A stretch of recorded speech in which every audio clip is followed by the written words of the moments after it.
boa pergunta que chegou aqui para nós é como Davi pode ser considerado um homem segundo o coração de Deus se ele teve várias mulheres, pecou, adulterou, matou Urias, ou pelo menos foi o mandante do crime, e tantas outras coisas, recenseamento que ele fez e todos os pecados. Como pode assim um homem ser um homem segundo o coração de Deus? Vamos lá. Geralmente, a explicação que as pessoas dão para esta expressão, um homem segundo o coração de Deus, aplicado a todas estas questões, é que Davi se arrependeu de tudo isso. E um homem que é segundo o coração de Deus, ele peca, mas se arrepende. Então, nesse sentido, Davi era um homem segundo o coração de Deus. Agora, eu penso que possa existir uma explicação tanto quanto diferente para essa expressão.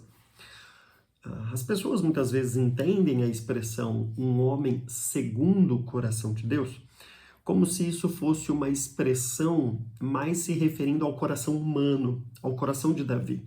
Como se Davi fosse alguém que andasse de acordo com o coração de Deus. Então, Davi é um homem segundo ou de acordo com a vontade de Deus.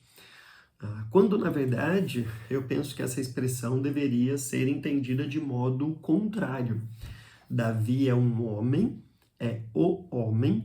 segundo ou de acordo com o desejo de Deus, com a vontade de Deus, no sentido de um desejo, daquilo que Deus planejou para o seu povo.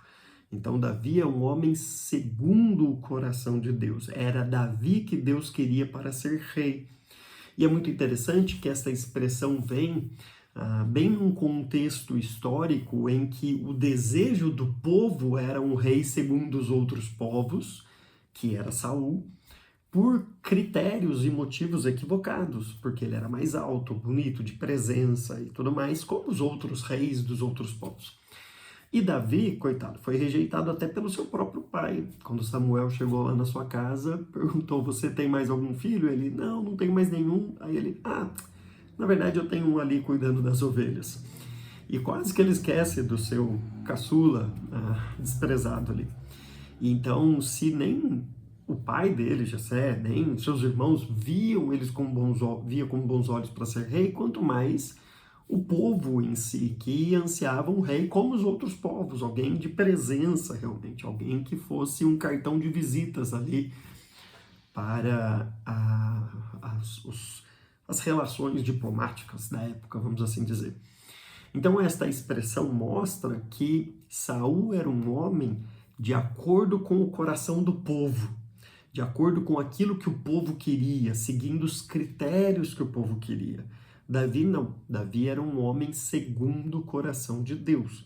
Então, no meu entendimento, essa expressão se refere muito mais à vontade de Deus, aquilo que Deus desejava, aquilo que Deus decretou para o povo, como sendo o seu critério, a pessoa que ele escolheria para ser o rei, muito mais do que Saul seria, porque Saul seguiria os critérios segundo o povo queria.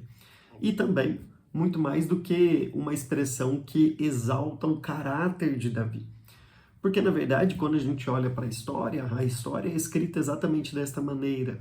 A história é escrita com Deus, avançando com o seu plano, usando pessoas totalmente imperfeitas e muitas vezes, a maioria, aliás, das vezes, apesar destas pessoas.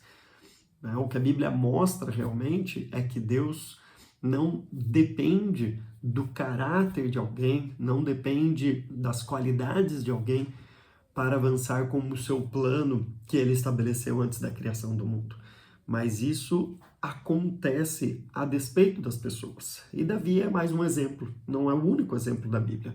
Deus escolhe pessoas imperfeitas, pecadoras realmente, para cumprir o seu propósito. Obviamente, nós lemos na Bíblia que Davi se arrependeu dos seus pecados e tudo mais, e ofereceu sacrifícios e fez tudo o que realmente se espera de alguém que peca, mesmo que tenha demorado um pouco no caso do adultério e do assassinato, mas fez tudo aquilo.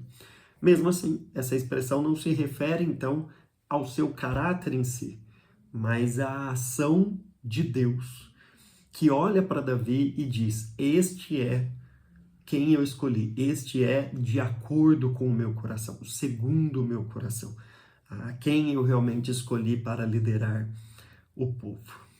Bom, então essa é a alternativa aí que eu apresento para a explicação desta expressão, um homem segundo o coração de Deus.